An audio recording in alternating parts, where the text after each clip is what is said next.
Hey everyone, I'm Dustin. Welcome back to Dream Crushing Debt. I want to talk about why I never used the envelope system. The envelope budgeting system that David Ramsey has talked about and everything that he's encouraged people to use in his debt free plan and financial fitness and all of that. I'll admit, when I was looking to create a budget, I learned all about this and I thought the concept was great. It made sense, but the more that I thought how I could apply it to me in my situation, is it just made less sense. It didn't make any sense at all. And why? And that's because it's a cash based envelope system, meaning you take out cash from your bank account and you go and put it into these envelopes based on what your budget limit is for these different categories. Okay, sounds great, especially if you have like credit card debt or you have trouble visually managing your money. Like it made sense. Like I can see why he talks about it, why he recommends it and encourages it. Okay, you put cash in the envelope, you spend that cash, and once the envelope's empty, well, you're done spending money for that category, right? Makes a lot of sense. However, for me, I am not about cash. I don't like carrying cash. In fact, I get kind of nervous carrying cash. And so the envelope system just didn't work. Not to mention having a little bit of childhood trauma. My brothers would steal from me all the time. And that was really frustrating for me. And to have money, even in an envelope, ironically, just sitting out or whatever, on my desk, in my dresser. Like I'm a kid, right? So where am I gonna put my money? I don't have a bank. I don't. Just whatever, right? And it would come up missing.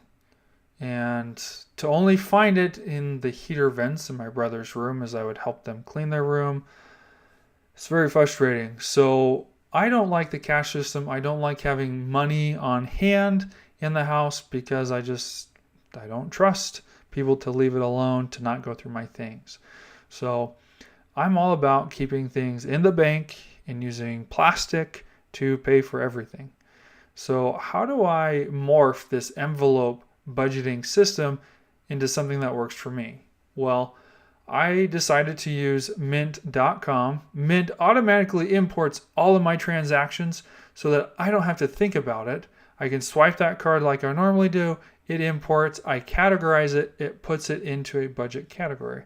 So, if you're looking to do an envelope system or something like it, how do you get started? Well, first, you need to establish your budget categories.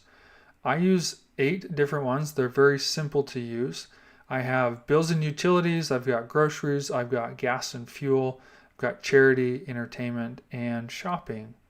Um, Not necessarily in that order, but that's what I use. And I use them because those are the places I can recognize where I'm spending money.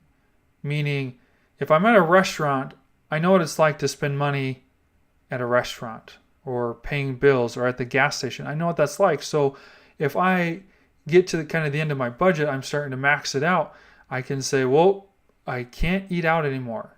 And how am I going to say or be diligent with that? Say, I'm not going to go to a restaurant because if I go to a restaurant, then I don't have to spend money there and I don't have money to spend there. So it's easier for me to say no to invitations or invites that would take me to those places where I don't have money to spend. Makes sense? So you need to establish your categories. And then, for any budget to be successful, it needs to be realistic. Whether it's cash based, whether you use Mint, or any other budgeting system out there, you need to identify how much you realistically spend in these different categories. Because otherwise, you're going to grossly overspend, you're going to grossly underspend, and it's not going to function quite right. You're never going to know how much extra money you have. Okay? So, for example, I use this one a lot, is you're at a gas station, you have to buy gas for your car, right? But you can't create a budget and say, I'm only going to spend $50 a month in gas. When realistically, for you to commute to and from work, for you to go to the grocery store, for you to go to soccer games, whatever, right? You end up spending $72 a month. Well, it doesn't make sense to set a budget of $50 when you're going to overspend all the time, right? That's not realistic. That does not set yourself up for success with budgeting. So, how do you do this? Well, over a period of time, you need to establish an average amount that you spend on gas or at the grocery store or wherever, right? If you can get an average amount that you spend, then you can decide how much to cut back or how much to add to the budget, okay? If eating out is a high ticket item for you, but there's no value in it, you can decide, all right, I'm going to cut back how much I eat out this month because I would rather have that extra money go towards groceries or gas for my car or for shopping, right? You have to make this distinction. But until you know what you're already spending, you can't just pull out some arbitrary number because it sounds nice. You won't be successful with that. So, can you do the budgeting envelope system? You surely can, and I hope you do something like it. But you first have to determine how much you spend in those categories. Okay? There's just really no other way around it that I can think of. More recently, more popular I've seen on the internet is dividing your income based on percentages.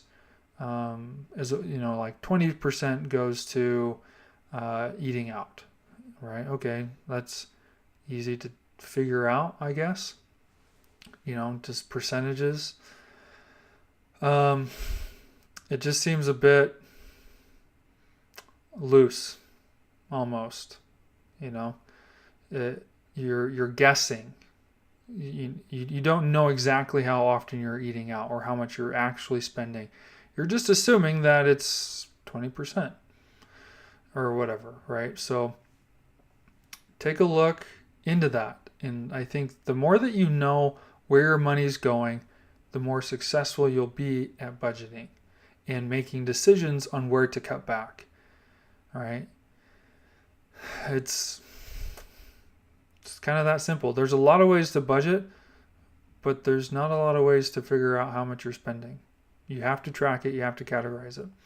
So hopefully this helps.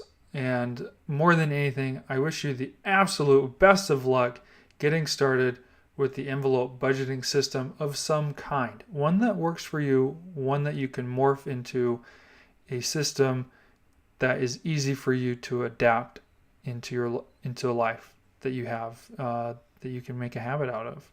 Because if you can't do that, you're already destined to fail. So while the envelope system sounds nice, a lot of people have had success over it, it doesn't mean you can't find another way that's not at least somewhat similar, like I did with Mint.com. So good luck out there, guys, and we'll see you next time.